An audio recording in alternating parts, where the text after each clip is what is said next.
Hello friends, BPSC class में आपका स्वागत है।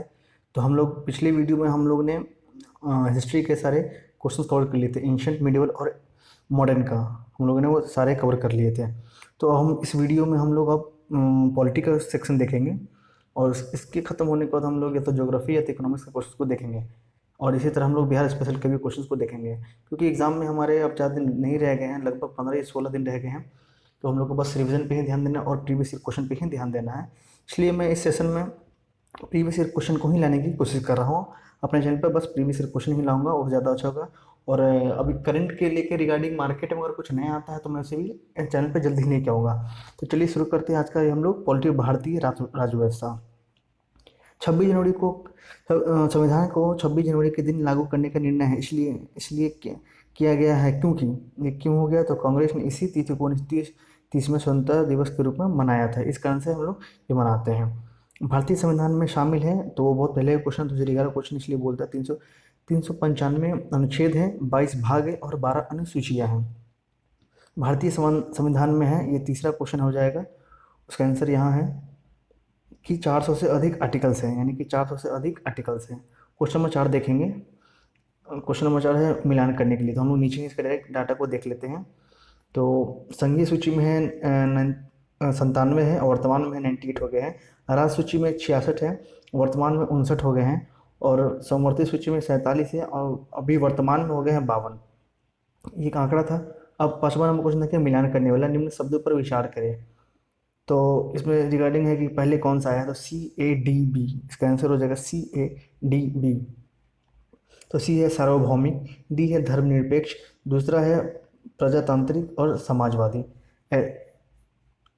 एक मिनट, इसका आंसर ए हो जाएगा CADB। CADB सार्वभौमिक, समाजवादी, धर्मनिरपेक्ष और प्रजातांत्रिक। क्वेश्चन नंबर 6 देखेंगे। भारतीय संविधान की प्रस्तावना में समाजवादी शब्द किस संशोधन के तहत जोड़ा गया, तो वो 42 यानी कि 42वां संविधान संशोधन, जिसे लघु संविधान भी कहते हैं। एक नया राज्य बनाने में संवैधानिक संशोधन के लिए कैसा बहुमत चाहिए, तो एक नया राज्य बनाने में आपको चाहिए साधारण साधारण बहुमत चाहिए आपको। क्वेश्चन नंबर 8 देखेंगे।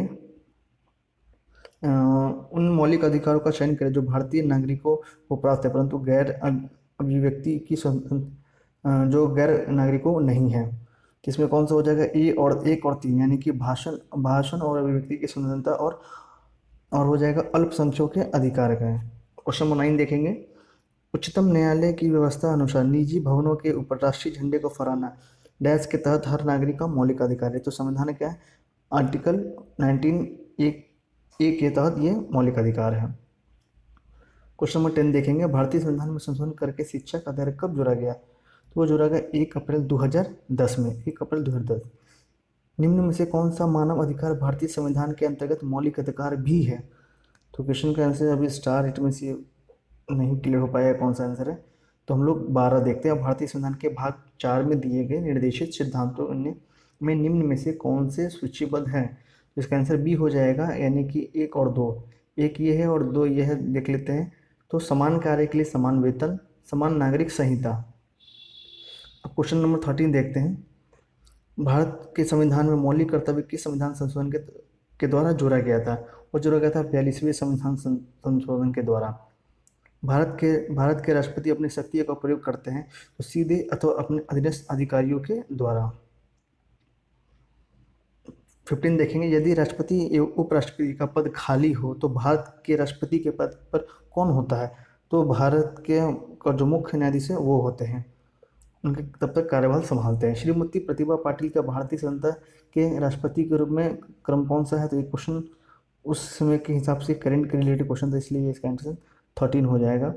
एक विधेयक जो संसद में प्रस्तुत किया जाता है कौन सी क्रिया के बाद अधिनियम बन जाता है, तो जब राष्ट्रपति अपनी सहमति दे देते हैं तो वो अधिनियम बन जाता है।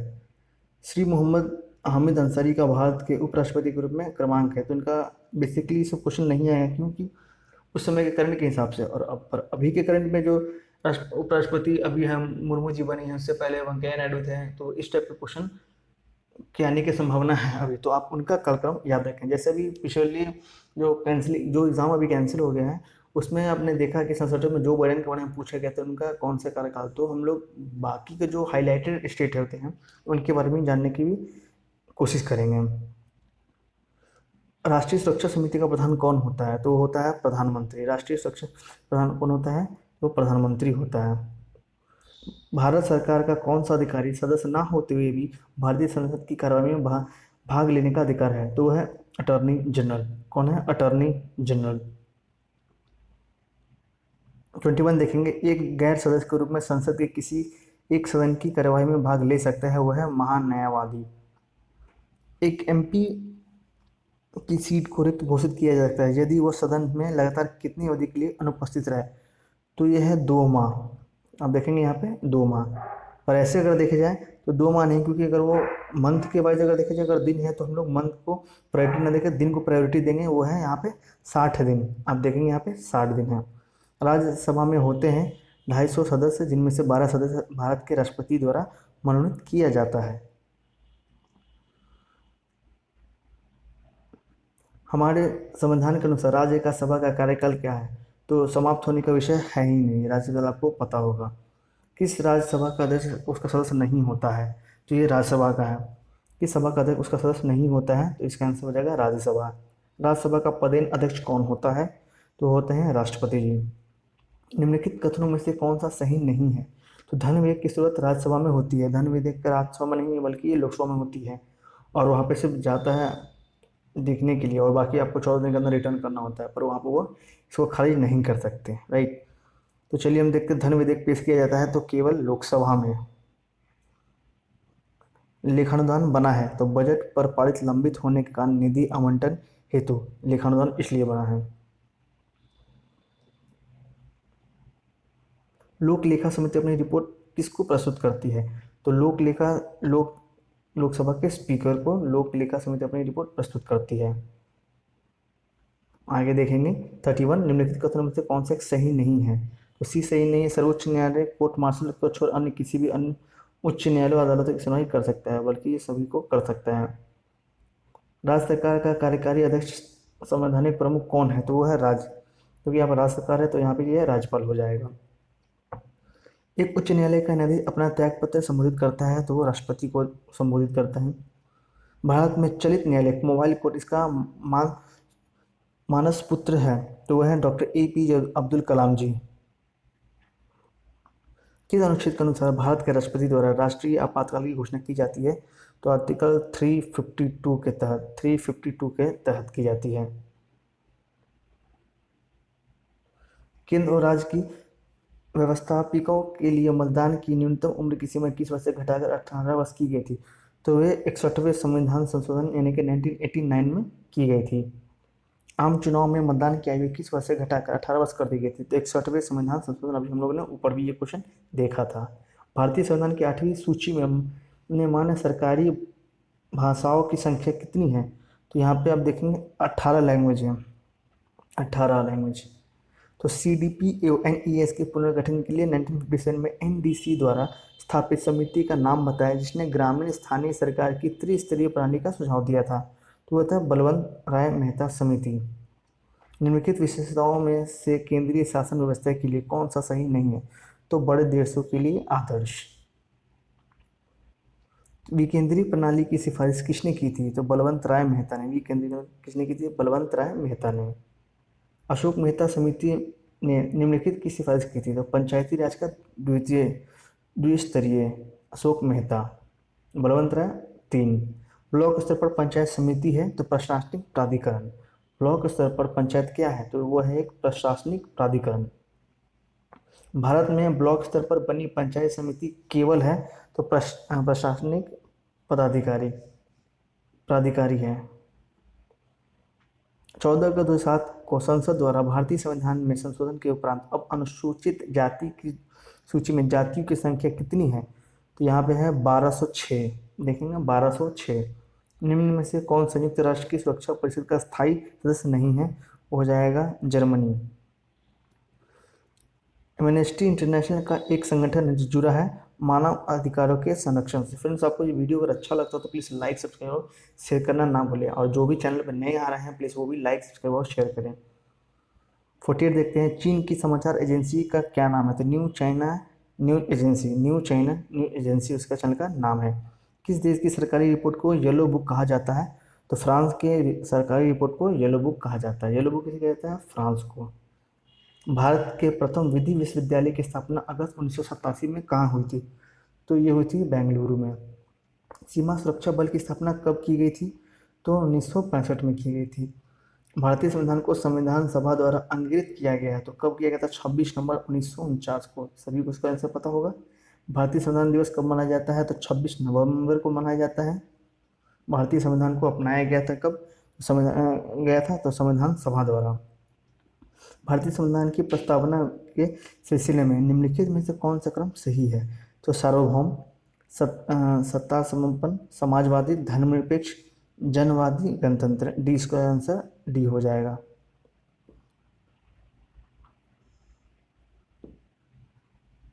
भारतीय संविधान की प्रस्तावना में भारत को किस रूप में घोषित किया गया है? तो एक सार्वभौम, समाजवादी, धर्मनिरपेक्ष, प्रजातांत्रिक, गणतंत्र के रूप में घोषित किया गया है।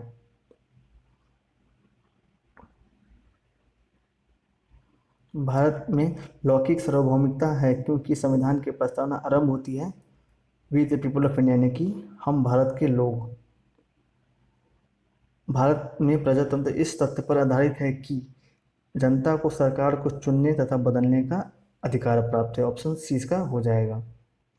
भारतीय संविधान की प्रकृति क्या है? तो प्रकृति में संघीय किंतु भावना में एकात्मक। जब भारतीय संविधान की 10वीं अनुसूची का संबंध है तो दल बदल कानून से। किससे है? तो दल बदल कानून से। भूमि सुधार के विषयों के अंतर्गत आता है तो ये राज्य सूची का विषय है।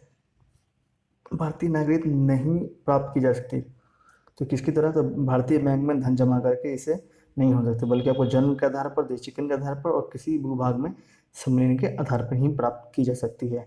नागरिकता संशोधन कानून कब पारित हुआ? तो वो हुआ था 11 दिसंबर 2019 को। विधि का नियम या कानून का अधिराज्य का मतलब क्या है? ये तो 2020 का लेटेस्ट क्वेश्चन था।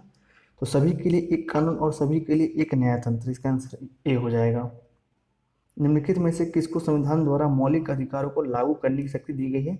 तो सर्वोच्च न्यायालय और उच्च न्यायालय को, यानी कि एससी को सुप्रीम कोर्ट को और एससी को हाई कोर्ट को।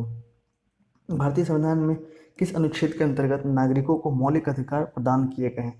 तो 12 से लेकर 35 तक मौलिक अधिकार प्रदान किए गए। भारत के संविधान का निम्नलिखित में से कौन सा अनुच्छेद प्रेस की स्वतंत्रता से संबंधित है? तो आर्टिकल 19, वाक्य और अभिव्यक्ति की स्वतंत्रता। निम्नलिखित में से कौन सा मूलभूत अधिकार नहीं है? तो संपत्ति का अधिकार नहीं है। आइए इसके बारे में थोड़ा पढ़ लेते हैं। संपत्ति का अधिकार मूल अधिकार के अंतर्गत नहीं आता। 44वें संविधान संशोधन के द्वारा इसे मूल अधिकार से हटाकर अनुच्छेद 301 में शामिल करके विधिक या कानूनी अधिकार बना दिया गया है। 69 देखेंगे, निम्नलिखित संवैधानिक उपचारों में से किसे पोस्टमार्टम भी कहा जाता है? तो अधिकार परीक्षा को पोस्टमार्टम भी कहा जाता है। एक कल्याणकारी राज्य का आदर्श वर्णित है तो राज्य के नीति निर्देशक तत्व में है। भारत में निम्नलिखित में से किसके अंतर्गत पंचायती राज प्रणाली की व्यवस्था की गई है? तो राज्य के नीति निर्देशक सिद्धांत के अंतर्गत की गई है। राज्यों के नीति निर्देशक सिद्धांत किस प्रकार मौलिक अधिकारों से भिन्न है? तो नीति निर्देशक सिद्धांत प्रवर्तनीय नहीं है बल्कि मौलिक अधिकार प्रवर्तनीय है। आप इस टाइप के क्वेश्चन को देखें क्योंकि ये बीपीएससी का फेवरेट क्वेश्चन में से एक है। मौलिक कर्तव्य को निर्धारित किया जा सकता है तो 42वें संविधान संशोधन के द्वारा। 42वें संविधान संशोधन के 10 आदेशों को किस नाम से जाना जाता है? तो मौलिक कर्तव्य के नाम से जाना जाता है। निम्नलिखित में से भारत में मौलिक कर्तव्य कौन सा है? तो हमारी मिलीजुली संस्कृति की समृद्ध विरासत को संरक्षित करना। बी ऑप्शन हो जाएगा इसका। राष्ट्रपति तो संसद का हिस्सा होता है।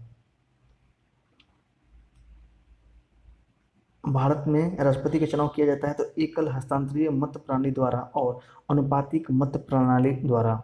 बी और सी इसका दोनों से ही सही है। अगर भारत के राष्ट्रपति के चुनाव में कोई विवाद आता है तो उस विवाद को सौंपा जाता है किसे? तो भारत के सर्वोच्च न्यायालय को। भारत के सर्वोच्च न्यायालय को सौंपा जाता है। भारत के राष्ट्रपति को उसके पद से हटाया जा सकता है तो संसद के द्वारा। संसद के द्वारा उसे हटाया जा सकता है। भारत का कार्यपालिका अध्यक्ष एग्जीक्यूटिव हेड कौन होता है? तो वो होते हैं राष्ट्रपति। केंद्र सरकार में उच्चतम नागरिकों सेवा अधिकारी कौन है? तो मंत्रिमंडल सचिव। भारतीय संविधान में केंद्रीय सरकार की अधिशासी शक्तियों को किसमें निहित किया गया है? तो भारत के राष्ट्रपति में। राष्ट्रपति राष्ट्रीय आपातकाल की घोषणा कर सकता है तो ऊपर वर्णित सभी कारणों के आधार पर, यानी कि हथियारबंद विद्रोह के आधार पर, बाह्य आक्रमण के आधार पर, युद्ध के आधार पर। किसी प्राय किसकी सलाह पर राज्य में राष्ट्रपति शासन लागू किया जा सकता है? तो इसका आंसर आपको पता होगा, गवर्नर के कहने पर। भारतीय संविधान भारत के राष्ट्रपति को अधिकार नहीं देता है तो राज्यों के मुख्यमंत्री की नियुक्ति क्योंकि इसकी करते हैं राज्यपाल करते हैं, ना ही कि राष्ट्रपति। भारत के राष्ट्रपति को यह अधिकार नहीं प्राप्त है कि वो सर्वोच्च न्यायालय के न्यायाधीश को हटाएं, उनको वो नहीं हटा सकते।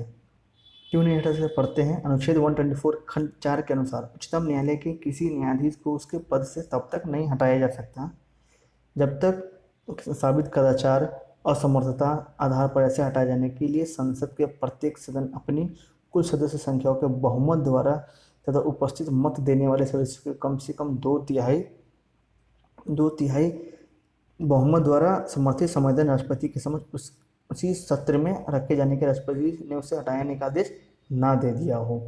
तो स्वतंत्र भारत के प्रथम राष्ट्रपति कौन थे? तो वो थे बिहार थे। तो कौन थे वो? तो डॉक्टर राजेंद्र प्रसाद। कौन सा कथन असत्य है? तो उपराष्ट्रपति का चुनाव भारत का राष्ट्रपति कराता है। ये क्वेश्चन गलत है। राज्यसभा का सभापति कौन होता है? तो वो होता है उपराष्ट्रपति। भारत का प्रधानमंत्री मुख्य होता है तो केंद्रीय सरकार का। संघीय मंत्रिपरिषद के मंत्री उत्तरदायी होते हैं केवल लोकसभा के प्रति। मंत्रिपरिषद उत्तरदायी होता है तो इसका आंसर कंफ्यूजन में क्योंकि स्टार है। भारतीय राजनीतिक व्यवस्था में कार्यपालिका के अधीन रहकर कार्य करती है विधायिका। सरकार की संसदीय व्यवस्था के विषय में निम्नलिखित में से कौन सा व्यक्तित्व सही है? तो इसका ऑप्शन ई हो जाएगा, एक से अधिक, इनमें से कोई नहीं। भारत का प्रधानमंत्री किसके प्रति जवाबदेह होता है? तो लोकसभा के प्रति जवाबदेह होता है। संविधान के मंत्रिमंडल शब्द एक ही बार प्रयोग हुआ है और वह है 352 में। भारत सरकार को कानूनी विषयों पर कौन परामर्श देता है? तो अटॉर्नी जनरल ऑफ इंडिया, यानी कि अटॉर्नी जनरल। भारत का महान्यायाधीश किसके द्वारा नियुक्त किया जाता है? तो वो किया जाता है भारत के राष्ट्रपति के द्वारा। कानूनी विषयों पर राज्य सरकार को कौन परामर्श देता है? तो एडवोकेट जनरल देते हैं। कौन देते हैं? Advocate general. आज़ादी के बाद भाषा के आधार पर भारत के राज्यों का पुनर्गठन किस वर्ष में हुआ था? वो हुआ था 1956 में। यहाँ पर आप देखेंगे 1956 में।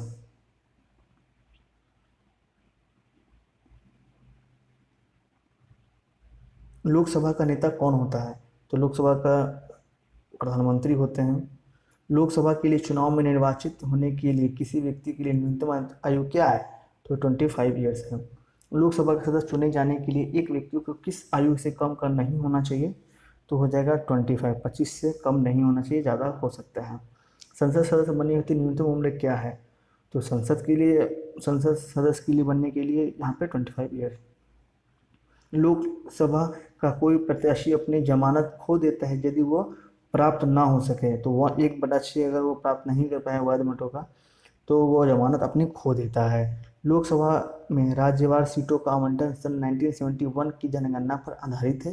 यह निर्धारण किस वर्ष तक यथावत रहेगा? तो 2026 तक ये चलता ही रहेगा, उसके बाद चेंज होने की संभावना है। वर्तमान लोकसभा में प्रत्येक राज्य के लिए स्थानों का आवंटित आधारित है तो 1971 की जनगणना के आधार पर। निम्नलिखित भारतीय राज्यों में से किसकी राज्य विधानसभा में सदस्यों की संख्या अधिक है? तो हिमाचल प्रदेश निम्नलिखित में है, क्योंकि लोकसभा में आंग्ल भारतीय समुदायों के सदस्यों मनोनीत करने की शक्ति किसके पास है? तो वह है भारत के राष्ट्रपति के पास। भारतीय संविधान के किस अनुच्छेद के अंतर्गत लोकसभा में अनुसूचित जातियों के आरक्षण का प्रावधान किया गया था? तो आर्टिकल 330। लोकसभा को कार्यकाल पूरा होने से पहले भंग किया जा सकता है तो प्रधानमंत्री की सिफारिश पर राष्ट्रपति के द्वारा। लोकसभा को उसके कार्यकाल की समाप्ति से पूर्व ही भंग किया जा सकता है तो राष्ट्रपति द्वारा मंत्रिपरिषद की सलाह पर। लोकसभा के कम से कम कितने सत्र बुलाए जाते हैं? तो एक साल में कम से कम 2 बार सत्र बुलाना जरूरी है। कौन सा राज्य सबसे अधिक प्रतिनिधि लोकसभा में भेजता है? तो उत्तर प्रदेश भेजता है। जहाँ तक लोकसभा में प्रतिनिधित्व का प्रश्न है, कौन से राज्य दूसरे तथा तीसरे दर्जे पर हैं? तो बिहार और महाराष्ट्र। लोकसभा का पहला आम चुनाव कब हुआ था? तो 1952 में हुआ था। राज्यसभा में राज्यों को प्रतिनिधित्व निम्नलिखित में से किस आधार पर दिया जाता है? तो वो दिया जाता है उनकी जनसंख्या के अनुपात पर। राज्यसभा के सदस्य चुने जाते हैं तो 6 वर्ष के लिए। राज्यसभा को स्थायी सदन कहते हैं क्योंकि इसे विघटित नहीं किया जा सकता। राज्यसभा को भंग करने का अधिकार नहीं है किसे प्राप्त है? तो प्रयुक्त में से किसी की भी भंग हो ही नहीं सकता। राष्ट्रपति द्वारा राज्यसभा के कितने व्यक्ति मनोनीत किए जाते हैं? तो 12। राज्यसभा के चेयरमैन कौन होता है? तो होता है भारत के उपराष्ट्रपति। लोकसभा के स्पीकर का निर्वाचन होता है लोकसभा के सभी सदस्यों के द्वारा। सी ऑप्शन इसका आंसर हो जाएगा। संसद के 2 सत्रों के बीच अधिकतम आधिकारिक अंतराल होना चाहिए, तो 6 महीने का होना चाहिए, उससे ज़्यादा नहीं कर सकते। राजनीतिक शब्दावली में शून्यकाल का अर्थ है, तो इसका आंसर भी 4 है। तो 127 देखते हैं। एक आम आदमी पार्टी क्या है? तो ये 2019 में क्वेश्चन आया था 65 में, जो काफ़ी कंफ्यूजिंग था। तो हम लोग अब आगे देखते हैं। 128 संसद के दोनों सदनों का संयुक्त अधिवेशन आयोजित होता है। तो डी है केवल 4, यानी कि एक ऐसे विधेयक पर विचार करने और उसे पारित करने के लिए जिस पर दोनों सदनों में मतभेद हो तभी होता है। भारतीय राजनीतिक व्यवस्था में इनमें से कौन सर्वोच्च है? तो संविधान सर्वोच्च है। सिक्किम भारत का राज्य कब बनाया गया था? तो वो बना था 35वें संशोधन के अंतर्गत। बिहार को हटाकर एक पृथक वनांचल राज्य का बनाना संभव है? तो इसका आंसर डी हो जाएगा, इनमें से कोई नहीं। संविधान समीक्षा आयोग जिसे फरवरी 2000 में गठित किया गया था कि अध्यक्ष है कौन? तो है M.N.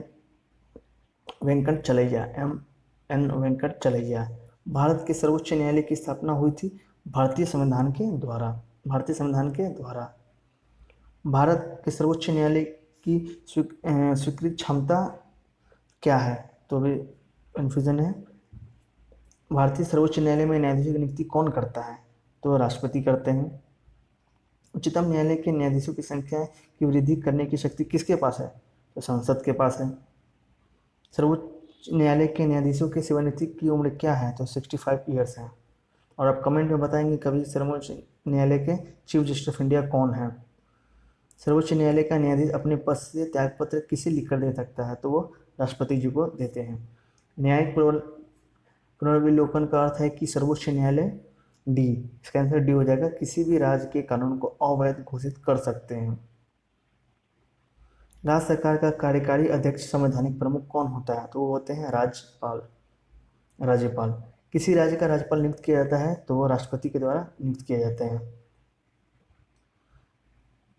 भारतीय संविधान के अनुसार राज्यों की विधायिका में सम्मिलित हैं तो केवल 4, यानी कि राज्यपाल, विधानसभा, विधान परिषद, जहाँ इसका अस्तित्व है वहीं पर।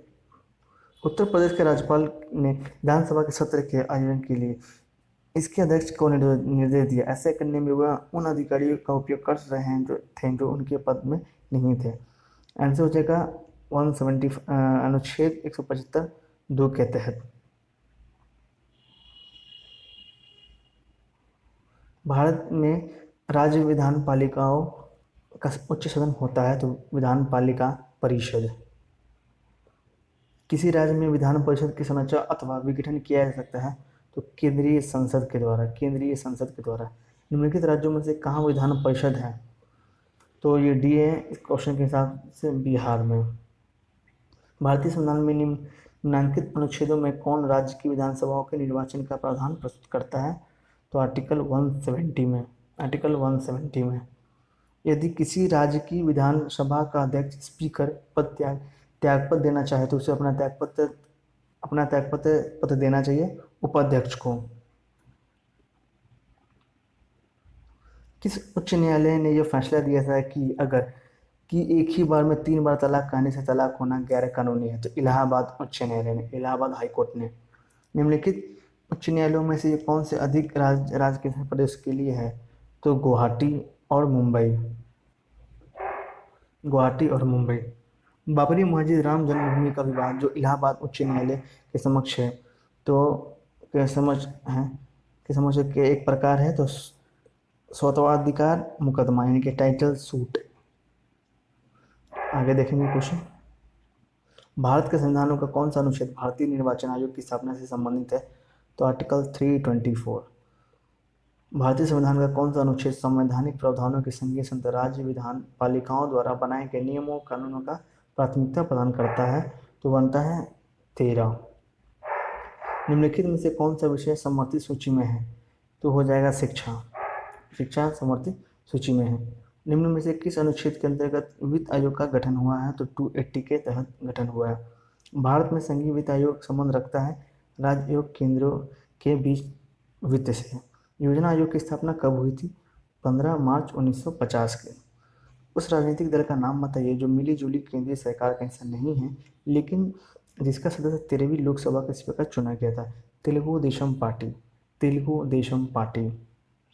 भारत के विभिन्न राजनीतिक दलों को राष्ट्रीय या क्षेत्रीय दल का दर्जा देने का अधिकार किसको है? तो ये चुनाव आयोग को है। भारत में राजनीतिक दलों के संबंध में निम्नलिखित कथनों पर विचार कीजिए।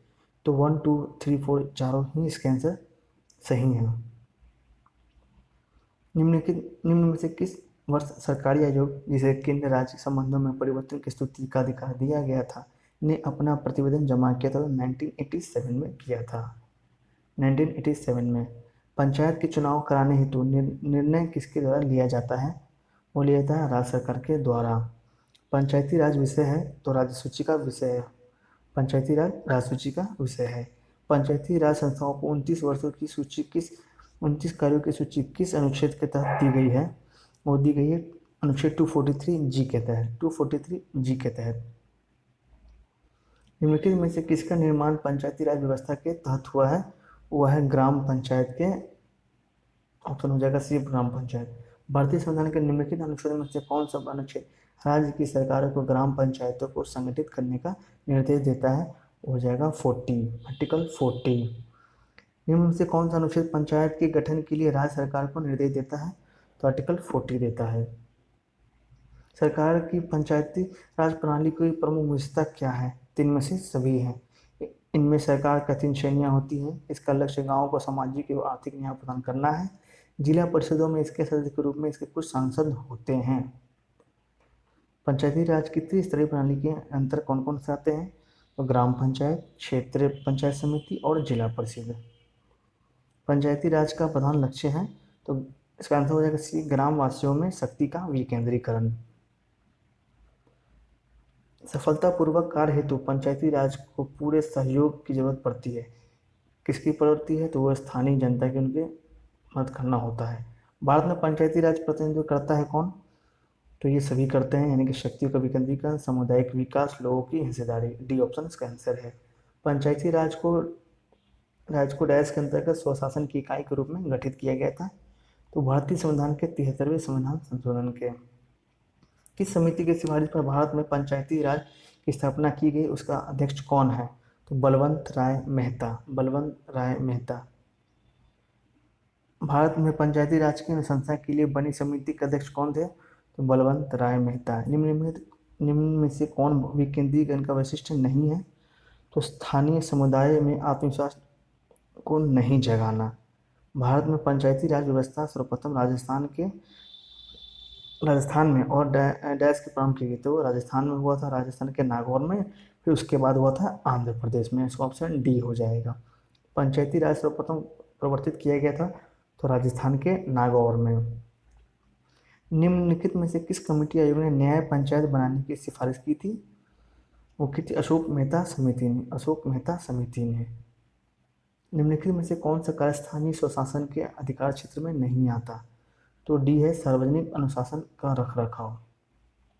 पंचायती राज प्रणाली किस सूची में है? तो ये राज्य सूची में ऊपर भी हमने देखा था। किन राज्य सरकार ने 2010 तक स्थानीय निकायों में महिलाओं का आरक्षण 50% कर दिया है? बिहार, मध्य प्रदेश और हिमाचल प्रदेश। 3 ऐसे हैं। 73वें संविधान संशोधन कानून की वैधानिक शुरुआत किस संविधान संशोधन बिल से हुई है? तो 64वीं संविधान संशोधन बिल से हुई है। किस संवैधानिक संशोधन के द्वारा पंचायती राज संस्थाओं को संवैधानिक स्तर प्राप्त हुआ है? तो 73वें संविधान संशोधन के द्वारा। संविधान का 73वां संशोधन संबंधित है पंचायती राज प्रणाली से। भारत में इनमें से कौन सा विषय पंचायती राज संस्थाओं की शक्तियों के अंतर्गत नहीं आता है? तो बी, न्यायिक पुनर्वीक्षण। यानी कि आप, और अगर आप ये देखेंगे तो पंचायती राज डीएसपी से क्वेश्चन ज़्यादा भी आते हैं, तो आप थोड़ा पंचायती राज को आप एक बार अच्छे से पढ़ के जाएंगे। भारतीय संविधान में संशोधन के लिए विधेयक लाया जा सकता है या तो लोकसभा में या तो राज्यसभा में। भारतीय संविधान के लिए प्रथम संशोधन अमेंडमेंट विधेयक कब लाया गया? तो 1951 में लाया गया था। निम्नलिखित में से किस संविधान संशोधन अधिनियम को लघु संविधान कहा गया था? तो 42वें संविधान को लघु संविधान कहा गया था। पिछड़ी जाति आयोग के प्रथम सभापति कौन थे? तो काका साहेब कालेकर। राज्य लोक सेवा आयोग का अध्यक्ष किसके द्वारा नियुक्त किया जाता है? तो ये राज्य के राज्यपाल के द्वारा नियुक्त किया जाता है। भारत में मतदान के लिए प्रयोग की जाने वाली मशीन वीवीपैट का संस्करण कौन सा है? तो ये M3 है, M3। भारत के वरीयता क्रम में निम्नलिखित में से कौन पहले आता है? तो इसका ऑप्शन ई हो जाएगा। तो फ्रेंड्स, हम लोगों ने आज पॉलिटी के क्वेश्चंस को पूरा कर लिया है। जितने भी प्रीवियस क्वेश्चन हैं, यानी कि बीपीएससी में जितने क्वेश्चन पूछे गए हम लोगों ने इसे कर लिया है। तो आई होप कि आपको ये वीडियो अच्छा लगा होगा। और अच्छा लगा तो प्लीज़ लाइक, सब्सक्राइब और शेयर करना ना भूलिए। और जो भी चैनल पर नए आए हैं तो प्लीज़ वो भी लाइक, सब्सक्राइब और शेयर करके ज़रूर जाएँ। और इम्पॉर्टेंट थिंग ये कि एग्ज़ाम को बस ज़्यादा दिन नहीं रह गए हैं, 14-15 दिन रह गए हैं। तो आप रिविज़न पर ज़्यादा फोकस करेंगे और प्रीवियस ईयर क्वेश्चन को ज़्यादा लगा कर जाएंगे। और बिहार स्पेशल भी आप पढ़ते रहेंगे, Bihar budget, census, economic survey वगैरह, आप इस चीज़ को ज़्यादा ध्यान देंगे। और करंट अफेयर्स के रिगार्डिंग अगर और भी कुछ मार्केट में नया आता है तो मैं उसे अपने चैनल पे लेके आऊँगा। आप चैनल से जुड़े रहें। Thank you very much.